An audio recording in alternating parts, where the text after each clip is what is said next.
Seigneur Jésus, guéris-moi. Chers frères et sœurs, paix et bien dans le nom de notre Seigneur Jésus-Christ, une seule chose je nous propose aujourd'hui pour notre méditation. Avec Jésus, transforme tes blessures en perles. Dans l'évangile de ce jour, Jésus, après avoir passé une nuit de prière, appelle les 12 apôtres et parmi eux, nous avons Saint Simon et Saint Jude dans l'église faite aujourd'hui. D'emblée, Simon de l'hébreu Shimon signifie qui entend. Il est appelé par Matthieu le cananéen et par Luc le zélote. Il est le 8e disciple de Jésus et le plus âgé des 12. Cependant, Simon est né d'une relation entre un père juif et une mère esclave cananéenne. Comme il est de coutume chez les juifs, on est juif par la mère et non par le père. Simon a toujours été considéré comme un étranger chez les juifs. Son père l'avait toujours traité comme un esclave au même titre que sa mère. Il a toujours été cruel. Son cœur, il n'a jamais témoigné d'une affection particulière en l'endroit de son fils. Simon, sévré d'affection par son père, souffrant de bâtardise à cause de sa mère esclave cananéenne, il deviendra un activiste, un brigand de grand chemin. C'est de là que lui vient l'autre nom de zélote, tellement qu'il était recherché pour tout le mal qu'il faisait subir aux gens. Il sera épargné parce qu'il sera atteint de lèpre. C'est à cause de la lèpre que les gens ne l'approchaient pas pour lui rendre la monnaie de tous ses forfaits.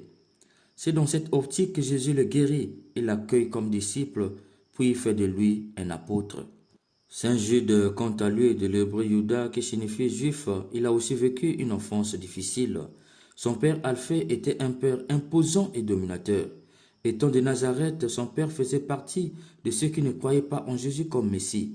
Il avait strictement interdit à son fils Jude de suivre Jésus. Par refus d'obtempérer, il va le renier comme fils. Saint Jude a vécu avec une telle douleur de n'avoir pas eu un bon père qui l'accompagnait dans ses choix plutôt que de lui imposer ce qu'il voulait avec fermeté et dureté.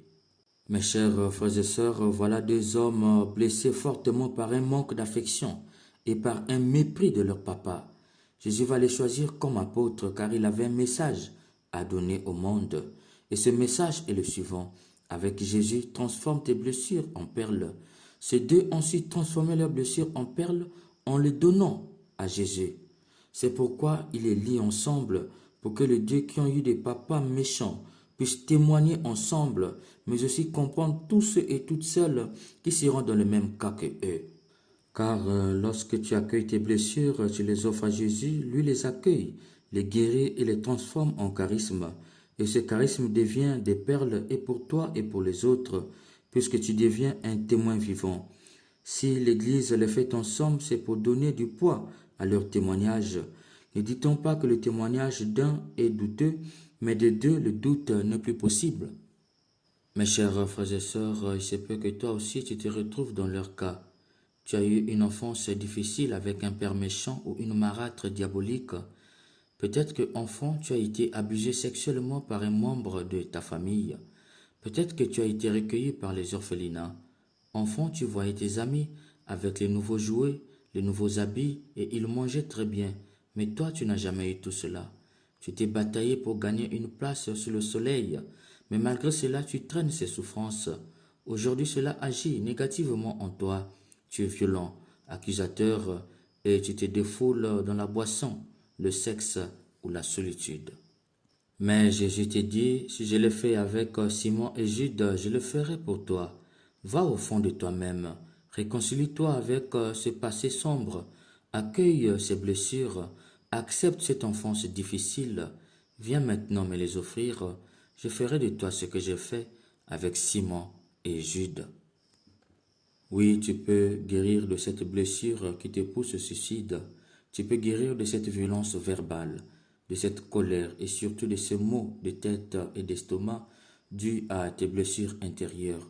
Viens chez Jésus, il va te réconcilier avec ton ombre qui est le sentiment négatif que tu refoules, mais qui malheureusement te rend dur, froid et dépressif, car ce n'est pas la bonne méthode. Viens vers Jésus, lui va t'aider à voir le positif dans ces passés qui te torturent.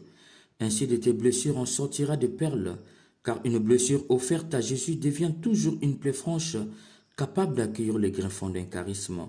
Comme Saint Simon et Saint Jude, tu sauras prendre soin de ceux et celles qui sont dans la même situation que toi, puisque tu deviendras pour eux un témoin vivant.